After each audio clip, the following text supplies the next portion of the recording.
Hi hello നമസ്കാരം. ഞാൻ രൂപ ഉദയകുമാർ. എന്തൊക്കെയുണ്ട് വിശേഷങ്ങൾ? എല്ലാവരും സുഖമായിട്ടിരിക്കുന്നു. ഞാനും സുഖമായിട്ടിരിക്കുന്നു. ജീവിതം എന്ന് പറയുന്നത് ഒരു വലിയ പുസ്തകമാണ്. എത്രയൊക്കെ വായിച്ചാലും വായിച്ചാലും തീരാത്ത ഒരു വലിയ പുസ്തകം. ചിലർക്ക് അതിലുള്ള കാര്യങ്ങൾ മനസ്സിലാക്കിക്കൊണ്ട് ജീവിക്കുന്നു. ചിലരാകട്ടെ ഒന്നും മനസ്സിലാകാത്തതുപോലെ ജീവിതം മുന്നോട്ട് കൊണ്ടുപോകുന്നു. എന്നിരുന്നാലും നമുക്ക് തരുന്ന ആ ഒരു കുറച്ച് സമയം, കുറച്ച് കാലം, ജനനം മുതൽ മരണം വരെയുള്ള ആ ഒരു കുറച്ച് കാലം നമ്മൾ ജീവിച്ച് തീർക്കുക തന്നെ വേണം. ഞാൻ പറഞ്ഞു വരുന്നത് അതിൽ ഏറ്റവും പ്രധാനമെന്ന് പറയുന്നത് പണ്ടൊക്കെ പറഞ്ഞിരുന്നത് വിവാഹമാണ്. പക്ഷേ ഇന്ന് പൊതുവെ എല്ലാവരും പറയുന്നത് ഒരു ജോലി കിട്ടിയിട്ട് മതി വിവാഹം എന്നുള്ളതാണ്. അതവിടെ ഇരിക്കട്ടെ. ഞാൻ പറഞ്ഞുകൊണ്ട് വരുന്നത് വിവാഹത്തെക്കുറിച്ചാണ്. വിവാഹം എന്ന് പറയുന്നത് ഒരു പവിത്രമായ ഒരു കാര്യം തന്നെയാണ്. നമ്മുടെ തലമുറ നിലനിർത്തിക്കൊണ്ടു പോകാനും നമ്മുടെ ജീവിതത്തിൽ മാറ്റങ്ങൾ വരുത്താനും ഒരു അമ്മയാവുക എന്ന് പറയുന്നത് ഒരു സ്ത്രീയെ സംബന്ധിച്ചിടത്തോളം ഏറ്റവും വലിയ പുണ്യമായ ഒരു കാര്യമാണ്. പക്ഷേ ഈ വിവാഹ ജീവിതം എങ്ങനെയാണ് ഓരോരുത്തരും മുന്നോട്ട് കൊണ്ടുപോകുന്നത്? എനിക്ക് തോന്നുന്നു ഒരുപാട് വ്യത്യസ്തമായ കാര്യങ്ങളുണ്ട്. ചിലർ വളരെ സമാധാനപരമായി പരസ്പരം മനസ്സിലാക്കിക്കൊണ്ട്, ഭാര്യയാവട്ടെ ഭർത്താവട്ടെ മനസ്സിലാക്കിക്കൊണ്ട് താങ്ങും തണലുമായി മുന്നോട്ട് പോകുന്നു.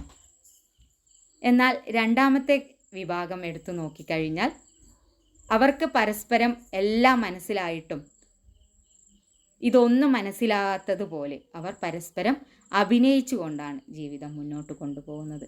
ഭാര്യ എന്തോ ചെയ്തോട്ടെ, എനിക്കൊരു പ്രശ്നമില്ല. ഭർത്താവ് എന്തോ ചെയ്തോട്ടെ, എനിക്കൊരു പ്രശ്നമില്ല.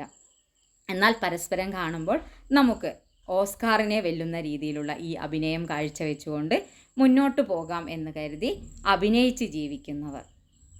എന്നാൽ മൂന്നാമത്തെ വിഭാഗം എടുത്തു നോക്കിക്കഴിഞ്ഞാൽ ചില പൊട്ടിത്തെറികളും അടിയും ഇടിയും പിടിയും ഒക്കെ ഉണ്ടെങ്കിൽ കൂടിയും പരസ്പരം കുറച്ചെങ്കിലും മനസ്സിലാക്കി ഒരു ദിവസം നല്ല രീതിയിലാണെങ്കിൽ രണ്ടാമത്തെ ദിവസം അത്യാവശ്യ പിണക്കങ്ങളോടൊക്കെ ആണെങ്കിൽ കൂടി ജീവിതം മുന്നോട്ട് പോകുന്ന മൂന്നാമത്തെ വിഭാഗക്കാർ.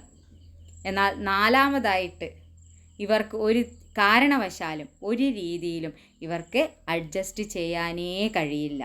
എങ്ങനെ അഡ്ജസ്റ്റ് ചെയ്യും? ഓരോ ദിവസവും പല പല കാരണങ്ങൾ കൊണ്ട് അടിയായി, വഴക്കായി, അത് വലിയ പിണക്കത്തിലേക്കായി പിന്നെ എത്തി നിൽക്കുന്നത് കോടതിയിലാണ്. അങ്ങനെ വേർപിരിഞ്ഞ് ജീവിക്കുന്ന ഒരു വിഭാഗം.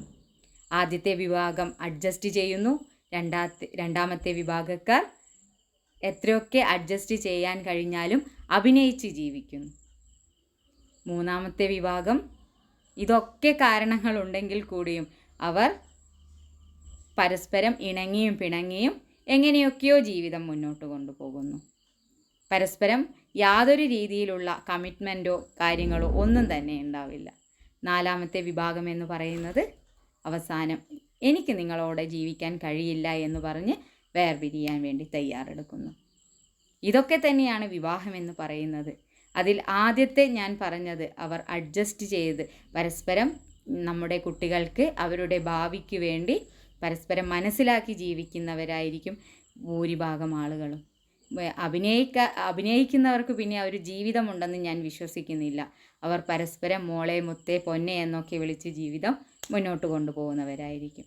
മൂന്നാമത്തെ വിഭാഗം എന്ന് പറയുന്നത് ഒരുപാട് പ്രശ്നങ്ങൾ തരണം ചെയ്ത് എങ്ങനെയൊക്കെയോ ജീവിതം മുന്നോട്ട് കൊണ്ടുപോകുന്നു. സന്തോഷമുണ്ടോ എന്ന് ചോദിച്ചാൽ ഇല്ല, പക്ഷേ ജീവിതം അങ്ങോട്ട് ജീവിച്ച് തീർക്കുകയാണ്. നാലാം വിഭാഗക്കാർ ഇതെല്ലാം മതി, എനിക്ക് അങ്ങനെ ഒരു ജീവിതമേ വേണ്ടെന്ന് പറഞ്ഞ് പാതി വഴിയിൽ ഉപേക്ഷിക്കുന്നു. പക്ഷേ എനിക്ക് ഏറ്റവും കൂടുതൽ ഇഷ്ടമെന്ന് തോന്നുന്നത് ആദ്യത്തെ തന്നെയാണ് കേട്ടോ. അഡ്ജസ്റ്റ് ചെയ്ത് നമ്മുടെ ജീവിതം അങ്ങ് മുന്നോട്ട് കൊണ്ടുപോവുക. കാരണം നമ്മുടെ ഇണക്കങ്ങളിലും പിണക്കങ്ങളിലും കഷ്ടപ്പെട്ടു പോകുന്നത് നമ്മുടെ മക്കൾ തന്നെയാണ്. അപ്പോൾ ജീവിതം സന്തോഷത്തോടുകൂടി ആസ്വദിച്ചുകൊണ്ട് തന്നെ മുന്നോട്ട് കൊണ്ടുപോവുക. അല്ലാത്ത പക്ഷം ഈ പറയുന്ന നാലാമത്തെ വിഭാഗത്തിലേക്ക് എത്തി നിൽക്കുന്നത് തന്നെയാണ് നല്ലത്. ഒന്നാമത്തെ വിഭാഗക്കാർക്ക് പറ്റാത്തത് ഒരിക്കലും രണ്ടും മൂന്നും വിഭാഗക്കാർ ഉൾക്കൊണ്ടുകൊണ്ട് മുന്നോട്ട് പോവുകയേ ചെയ്യരുത്. കാരണം പിന്നെ എന്തിനാണ് അങ്ങനെയൊരു ജീവിതം? അഡ്ജസ്റ്റ് ചെയ്ത് പരസ്പരം ഇഷ്ടത്തോടെ ജീവിക്കാൻ കഴിഞ്ഞില്ലെങ്കിൽ നാലാമത് ചെയ്യുന്നത് തന്നെയാണ് നല്ലത്. കാരണം വിവാഹബന്ധം വേർപെടുത്തി സമാധാനത്തോടെ സന്തോഷത്തോടെ ജീവിക്കുക. ഇത് എനിക്ക് മനസ്സിൽ തോന്നിയ ഒരാശയം ഞാൻ നിങ്ങളുമായി ഷെയർ ചെയ്തു. അത്രയേ ഉള്ളൂ. നന്ദി.